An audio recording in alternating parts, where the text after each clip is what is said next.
අවුරුදු 2000කට කලින් රෝම පාලනයේ යටතේ තිබ්බ පුංචි රටක් වෙච්ච ඊශ්‍රායල් රටේ නාසරෙත් කියන ගමේ වඩු කාර්මිකයෙක්ගේ පුතෙක් ලෝකය සදහටම වෙනස් කරන මෙහෙයුමක් ආරම්භ කළා.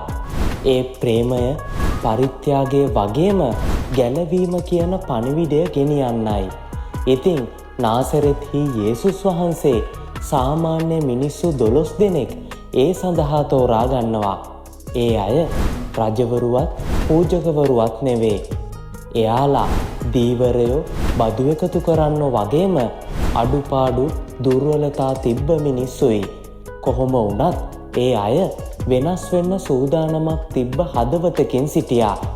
ඉතින් මේ යේසුස් වහන්සේ තමන්ගේ ගෝලයෝ 12 දෙනා සොයාගත් ආකාරය වගේම ඔවුන්ගේ ජීවිත ගමන අවසානයේදී ඔවුන්ට අත් වූ ඉතා වේදනාකාරී ඉරණම පිළිබඳ කතාවයි.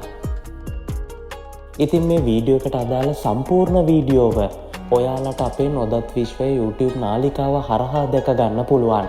ඉතින් subscribe කරලා එකතු වන්න අපිත් එක්ක මේ නොදත් විශ්වය YouTube නාලිකාවයි.